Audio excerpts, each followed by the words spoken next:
신앙생활하면서 어려운 일들을 이렇게 만나게 되면 여러분들이 겪는 내적인 고통이 있습니다.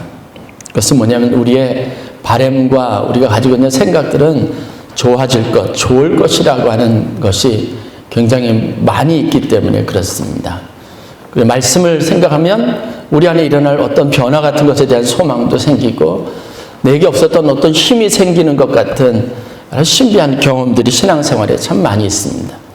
그러다 보니까 상대적으로 삶에 어려움이 생기거나 당황스러운 문제가 있으면 참 많이 힘들어 한다라는 생각들을 갖습니다. 지난 주간에 지방연합성회를 하면서 이제 강사로 오신 안양감리교회 임용택 목사님하고 개인적으로 좀 시간을 보내면서 이야기를 나눌 기회를 참 많이 가졌습니다. 또 집회를 인도하시면서 간증하는 여러 이야기들을 들으면서 제가 받는 도전과 은혜가 참 많이 있었습니다. 그렇죠. 3,000명이 넘는 큰 교회를 목회하는 목사님. 참 대단하시지 않나요? 근데 그렇게 인도하시는 과정, 그 교회로 가서 담임 목사가 되기까지의 과정, 그 과정들을 살펴보면 의외로 우리가 생각하는 것만큼 그렇게 좋은 일들의 연속이 아니고 좋은 일들의 그 끝에 이렇게 큰 교회를 목회하게 되는 어떤 과정이, 결과가 생긴 것이 아니고요. 굉장히 많은 실패와 우여곡절, 그리고 그 과정에서 겪어야만 했던 내적인 고통들, 이런 게 참 많이 있다는 사실들을 알게 되는 겁니다. 그러니까 실패와 어려움을 생각하는 우리의 신앙적인 관점이 조금 달라져야 되겠다는 생각들을 제가 한 주간 동안 참 많이 했습니다. 오늘 우리가 본문으로 히브리서 말씀을 보았습니다. 히브리서 12장 28절 29절 말씀에 우리에게 도전적인 하나님이 주시는 위로의 말씀이 있습니다. 그러므로 우리가 흔들리지 않는 나라를 받았은즉 은혜를 받자. 이로 말미암아 경건함과 두려움으로 하나님을 기쁘시게 섬길지니 우리 하나님은 소멸하는 분이심이라 라고 하는 말씀입니다. 하나님이 우리에게 흔들리지 않는 나라, 약속, 성취하여 이루게 될 소망, 구원에 대한 기쁨, 또 우리 인생에 영원히 변치 않을 영생의 소망을 주셨지만 막상 현실을 살아가면서 우리는 부딪히고 이겨내야 될 수없이 많은 문제들과 직면해 있다고 하는 사실입니다. 히브리서 이 말씀은 어떤 상황을 배경으로 쓰여졌냐 하면 로마의 네로 황제가 그가 가지고 있었던 정치적인 폭력이 최대화되었을 때를 배경으로 하고 있습니다. 주후 64년 7월 19일 날 로마에 큰 화재가 일어났습니다. 이 화재가 9일 동안 계속돼서 로마의 전체 시내 14개 구역이 있는데 10개 구역을 전부 다 태워버렸습니다. 이 화재 때문에 로마 시민들의 원성이 누구에게 향했냐면 네로 황제에게 향해 있었습니다.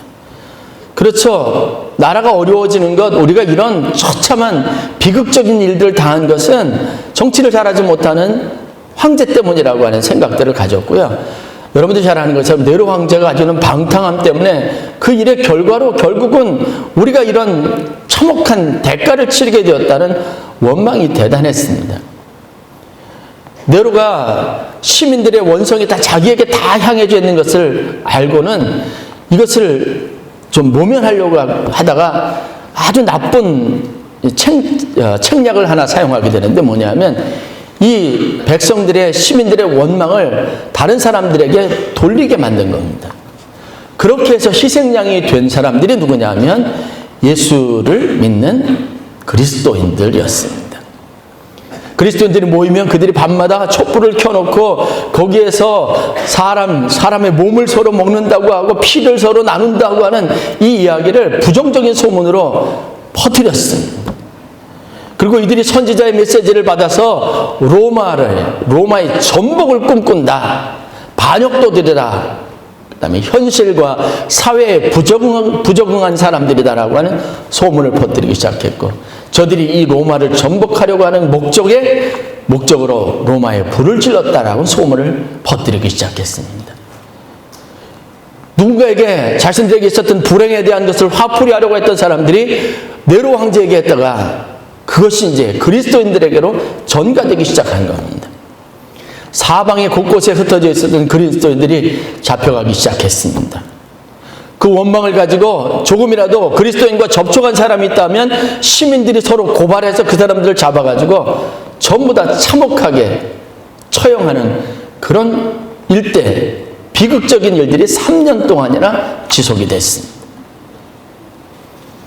그리스도인들은요, 당시에 예수 그리스도를 믿고 그들 안에 내적으로 일어나는 신비한 변화, 그런 영적인 경험에 대해서 현실을 초월하는 마음의 평안을 누릴 수 있고, 사람들이 누군가 어떤 깊은 어려움을 가지면 형제들이 모여서 그 어려움을 같이 공감하고 같이 울어주고 기도해주는 이 따뜻한 공동체 안에서 위로를 받았던 그들이 이 지속적인 공격 앞에서, 위협 앞에서 두려움에 떨기 시작했습니다. 사람들에게 나는 그리스도인이 아니라고 스스로 자기를 부인하는 사람들도 생겨나기 시작한 겁니다. 이 시대적인 상황을 배경으로 히브리서가 쓰여졌습니다. 그래서 히브리서 내용 전체를 살펴보면 거기에 가장 핵심적인 것이 뭐냐면 예수 그리스도와 소망입니다.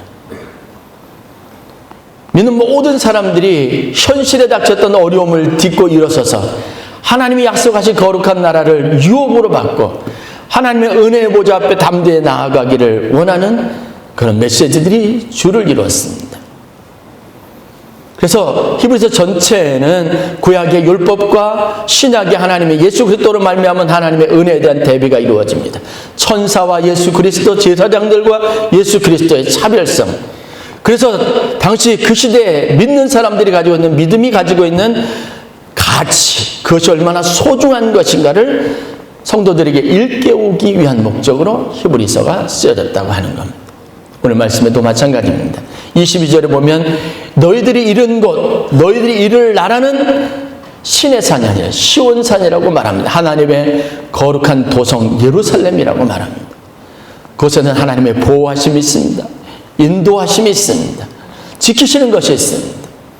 그들에게 주신 약속하신 나라는 그래서 결코 무너지지 않는, 흔들리지 않는 나라라는 소망을 그들에게 주신 것입니다. 여러분, 생에서 어려움과 고난은 누구에게나 있습니다. 그러나 중요한 것은 그 어려움을 딛고 일어설 수 있는 힘이 우리에게 없다는 사실입니다. 아무리 어려운 일이 있어도 여러분, 우리가 우리의 문제를 이길 수 있는 힘을 가지고 있으면 된다는 사실들을 인식하는 것이 오늘 우리가 말씀을 통해서 깨달을 소중한 교훈입니다. 하나님이 약속한 나라를 소망으로 가지는 것이, 그 흔들릴 수 없는 나라를 우리 삶의 마음에 품는다는 것이 왜 그렇게 중요한 일인지를 우리가 성경을 통해서 잘 살펴볼 수 있어야 합니다. 성경에 많은 믿음의 사람들이 있습니다. 그러나 그들의 삶을 가만히 살펴보면 히브리서 11장에 언급된 대로 그들을 성공적으로 이끈 모든 원동력은 다른 곳에 있지 않았습니다. 그들에게 하나님이 품게 하신 약속이었습니다.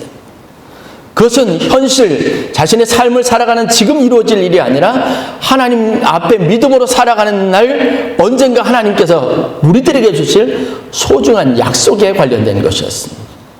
그런데 이 약속을 바라보고 믿음으로 살았던 사람들의 삶을 가만히 살펴보면 그것은 생각할 수 없는 위대한 삶의 능력이 되었다고 하는 겁니다. 아브라함은 하나님이 주실 땅을 경영하실 터전이 있다는 믿음을 가지고 그 먼 곳에서부터 1000km 이상 되는 곳으로 이주해서 거기에 자기 민족을 이루고 자기 삶의 터전을 이루는 위대한 믿음의 사람이 됐습니다. 이민자의 삶이라는 것이 절대 쉽지 않습니다. 눈앞에 그들에게는 좋은 보장된 약속의 땅이 펼쳐지지 않고 그들이 이주해서 첫 번째 맞이하게 된 현실은 기근입니다. 가뭄입니다. 먹을 것이 없었습니다. 자기가 살던 것보다 훨씬 더 열악하고 훨씬 더 기경하여 곡식을 얻기 어려운 환경과 조건들이 있었던 땅이 약속받은 땅이었다는 겁니다. 그런데 여러분, 그런 현실적인 조건들을 이기고 아브라함이 마침내 일궜던 것은 위대한 가나안 땅, 하나님의 약속의 나라였습니다. 거기서 그들이 가지고 있었던 것은 하나님의 이른 비와 늦은 비를 통해서 모든 것을 자라게 하시고 모든 대적들을 물리쳐 주시고 그들의 보호자가 되시는 특별한 은혜가 있었습니다. 사람의 마음을 통해서 사람의 심중에 역사하시는 하나님의 능력이 어떠한 것인가를 아브라함이 직접 경험하게 하신 겁니다. 여러분, 우리 대적이 되는 사람의 마음에 하나님이 역사하셔서 변화를 일으키면 그분은 나의 인생의 가장 놀라운 축복의 씨앗이 된다는 사실들을 믿으시고 주의 이름으로 간절히 축원합니다. 아무리 좋은 것을 여러분들이 가지고 있어도 여러분들이 받고 누리는 축복을 환영하거나 그것을 축복해 주지 못하고 시기하고 질투하는 공동체 안에 여러분들이 있게 될 때 그것이 절대로 천국이 될 수 없다는 사실도 우리가 잘 알 수 있습니다. 내가 고생하고 내가 걱정하는 것을 알고 나에게 힘을 더해주고 나의 삶의 격려와 위로를 아끼지 않는 사람들과 함께 한다는 것은 그 땅에 척박하고 그 땅에 어떠한 환경 가운데 있든지 그것은 우리에게 별로 중요하지 않은 요인이 된다는 사실들도 우리가 잘 알 수 있습니다. 의외로 우리의 현실의 삶 속에 하나님이 주시는 말씀과 영적으로 우리가 받아 누릴 수 있는 축복이 우리 인생에 굉장히 중요한 삶의 능력이 된다는 사실들을 깨닫는 은혜가 있기를 주의 이름으로 간절히 축원합니다. 흔들리지 않는 나라를 통해서 우리가 얻을 수 있는 영적인 교훈이 무엇인가 세 가지로 함께 요약하며 말씀을 나누려고 합니다. 첫째는 바로 우리의 시선을 항상 미래로 향하게 한다는 겁니다. 하나님은 예비하시고 약속한 것이 있습니다. 하나님 우리 안에 나타나실 때 하나님은 그 약속 안에서 우리를 부르셨다는 사실들을 분명하게 기억해야 합니다. 저희에게도 아멘교회로 부임할 때 하나님이 주셨던 약속이 있습니다. 창세기 46장에 주셨던 말씀입니다. 브엘세바에 이르러서 야곱이 그의 가족들과 함께 애굽으로 내려가는 일들을 굉장히 고통스러워했습니다. 하나님이 약속으로 주신 땅에서 벗어나 먹을 것이 없다고 그 땅을 버리고 새로운 먹을거리를 찾아서 애굽으로 내려간다는 것이 보통 힘든 결정이 아니었습니다. 이 선택이 옳은 것인가 망설이고 또 망설이며 그들이 하나님 앞에 번제단을 쌓고 예배했던 것이 바로 브엘세바였습니다. 선택의 문제 때문에 힘들어하고 있는 야곱에게 하나님이 나타나 주신 말씀이 있습니다. 너는 애굽에 내려가기를 두려워하지 말라. 내가 너로 큰 민족을 이루게 할 것이고 너희 민족으로 다시 이 땅에 돌아오게 할 것이라는 약속을 주셨습니다. 현실이 가지고 있는 암담함이 저희들 가운데 있었지만 여러분 그 현실이 가지고 있는 암담함을 이길 수 있는 도전할 수 있는 마음을 하나님이 우리에게 주셨기 때문에 말씀을 통해서 주셨기 때문에 우리는 현실을 조건으로 여기지 않고 약속의 말씀을 바라보고 살아가는 축복을 누리게 되었다고 하는 사실입니다. 여러분들을 움직이게 하는 것이 하나님의 은혜가 하나님의 능력이 되실 수 있기를 주의 이름으로 간절히 축원합니다. 우리에게는 힘이 없습니다. 우리는 연약한 존재입니다. 그러나 하나님이 여러분의 미래가 될 때 우리가 누릴 수 있는 그 충만함을 여러분들이 반드시 기억하고 믿음의 사람이 되실 수 있기를 주의 이름으로 간절히 축원합니다. 여러분이 가지고 있는 능력으로 올바른 선택을 할 수 있는 힘은 없습니다. 늘 언제나 주저할 수밖에 없습니다. 어느 누구도 100% 확신할 수 있는 선택은 없습니다.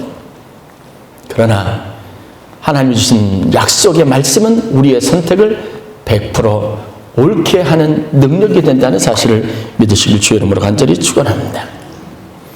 요셉을 여러분 아실 겁니다. 요셉은 우리가 생각하는 것처럼 인생에 어느 날 갑자기 닥친 불행 때문에 자신의 삶이 낭떠러지기와 같은 절망적인 삶으로 내동댕이 쳐진 불쌍한 사람입니다. 그러나 요셉의 인생 어느 곳에서도 그의 불운한 어두운 그림자가 그와 함께 늘 있어서 그를 불행하게 하게 했다고 하는 흔적들을 찾아볼 수 없습니다. 그는 하나님은 그에게 주셨던 위대한 꿈을 가지고 미래를 밝고 희망 있게 만들어 갔습니다. 그것이 그가 가지고 있는 삶과 그에게 주어진 모든 위험과 어려움을 열매 있는 것이 되게 했다는 사실들을 우리가 잘 기억하고 있습니다. 그 꿈이 그의 마음속에서 얼마나 불일 듯 강한 열망이 되었고 소망이 되었는지 우리가 성경을 통해서 자세히 봅니다. 자신에게 일어난 일들, 그 원망, 한을 가지고 형제들에게 보복하지 않았습니다. 오히려 그 꿈을 완성시켜 주시고 그 꿈을 온전하게 하신 하나님 앞에 감사하며 오히려 그 형제들을 원망하지 않고 그들에게 보복하지 않고 사랑으로 품어주고 그들이 이 땅에서 하나님의 영광을 위하여 살아갈 수 있도록 하는 관용과 사랑을 베푸는 위대한 인물이 되었다는 사실들을 우리가 기억할 수 있습니다. 미래를 하나님께로부터 유업으로 받는 축복이 있기를 주의 이름으로 간절히 축원합니다. 두 번째는 믿음의 중요성에 대해서 우리에게 가르쳐주고 있습니다. 미래는 여러분 현재를 믿음으로 사는 성도들만 얻을 수 있는 축복입니다. 그래서 히브리서 11장은 소망은 믿는 사람, 믿음으로만 품을 수 있다고 분명하게 말하고 있습니다. 오늘 여러분들에게 하나님이 함께 하시고 우리에게 약속하신 그 소망의 나라로 나아가게 하실 것이라는 믿음이 없다면 우리가 한 걸음도 믿음의 발걸음을 내디딜 수 없다는 사실들을 알아야 합니다. 다니엘서 보면 다니엘의 일대기가 기록이 되어져 있습니다. 다니엘의 구성을 보면 1장부터 5장까지 그가 포로로 바벨론에 잡혀가서 어떤 어려움을 겪었는지 그가 당한 또한 그의 동료들이 당한 어려움에 대해서 기록하고 있습니다. 그리고 6장부터 이어지는 말씀을 보면 다시 그 시대 이전에 다니엘이 바벨론의 포로로 잡혀가서 하나님으로부터 어떤 말씀을 받았고 어떤 환상을 보게 되었는지를 설명하고 있습니다. 그 말씀을 가만히 살펴보면 결론이 이렇습니다. 다니엘이 포로 출신으로 바벨론에 잡혀갔지만 그곳에서 하나님이 주신 말씀이 있었고 미래에 대한 그에게 보여주시는 환상이 있었기 때문에 그가 바벨론에 포로로 잡혀가서 그의 목숨이 위태로운 여러 가지 많은 도전과 시험을 당했지만 믿음으로 이길 수 있었다고 하는 사실입니다. 현실이 어떤 문제 가운데 있더라도 여러분은 하나님을 믿으시길 주의 이름으로 간절히 축원합니다. 그 믿음이 여러분을 약속의 나라로 이끌고 여러분들에게 주셨던 하나님의 소망을 성취하는 능력이 있음을 믿으시길 주의 이름으로 간절히 축원합니다. 세 번째는 바로 말씀의 중요함입니다. 사도 바울은 우리에게 성도들에게 과감하게 도전합니다. 사도 바울이 목회하고 교회들을 돌보고 있었던 시대의 상황은 녹록하지 않았습니다. 예수 그리스도를 구주로 고백하고 믿는 사람들에게 그 당시 로마와 그리고 소아시아 지역에 있는 권력들이 세상 정치가 얼마나 극심한 핍박을 가하고 도전했는지 우리가 잘 알고 있습니다. 그런 상황 속에서도 사도 바울은 그들에게 권면합니다. 말씀에 검을 가지라고 권면합니다. 말씀을 가질 때 우리가 이길 수 있다라고 말하고 있습니다. 왜냐하면 예수 그리스도께서 말씀으로 이 땅에 오셨기 때문에 그렇습니다. 우리가 넘어질지라도 다시 일어날 수 있습니다. 다시 설 수 있습니다. 우리에게 분명한 하나님의 약속의 말씀이 있을 때 그렇습니다. 히브리서는 이런 역사적인 상황 속에서 성도들을 위로하고 격려하기 위한 목적에서 쓰여져 있습니다. 그들에게 약속한 것, 그들이 다시 묵상해야 될 것은 그들이 받은 영원한 하나님의 나라는 그 누구도 세상 누구도 결코 흔들 수 없는 나라라고 하는 분명한 사실이었습니다. 그것을 마음의 중심에 붙잡고 살아가기 위해서 그들에게 필요한 것은 하나님이 주시는 은혜였습니다. 그래서 과감하게 말합니다. 하나님께서 우리에게 흔들리지 않는 나라를 주셨으니 은혜를 받으라고 하는 겁니다. 그 은혜 안에서 경건하고 믿음 있는 삶을 살아갈 때 하나님께서 이것을 기뻐하신다고 하는 위로의 말씀으로 성도들을 권면하고 있습니다. 우리가 받은 것이 헛되지 않기를 주의 이름으로 간절히 축원합니다. 그것은 하나님께서 여러분들을 통해서 반드시 이루실 약속입니다. 그것을 여러분들의 삶의 목표로 삼으시길 주의 이름으로 간절히 축원합니다. 그리고 믿음을 가지시기를 바랍니다. 미래는 믿음을 통해서만 지켜지고 있을 수 있습니다. 미래의 약속은 믿음을 통해서만 우리의 것이 될 수 있습니다. 하나님을 신뢰하는 마음으로 늘 언제나 여러분의 약해진 마음을 다시 은혜로 강하게 하시고 새롭게 하시길 주의 이름으로 간절히 축원합니다. 여러분, 실질적으로 여러분들이 여러분 모든 상황 속에서 싸울 수 있는 말씀의 무기를 가지시길 주의 이름으로 간절히 축원합니다. 오늘 장동 권사님이 기도했던 것처럼 또 여호와를 기뻐하라. 저가 내 마음의 소원을 이루어 주시리로다. 시편 37편 4절에 있는 말씀은 제 인생의 모토가 되어졌던 말씀입니다.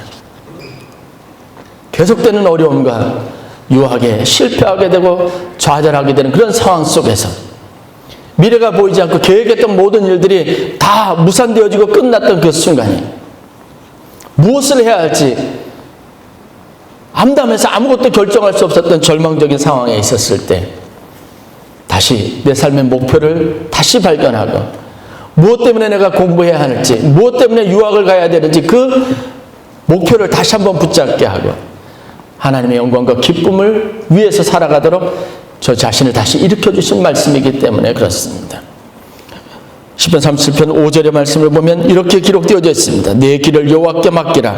그를 의지하면 그가 이루시고 내 의를 빛같이 나타내시며 내 공의를 정오의 빛같이 하시리로다 말씀하셨습니다.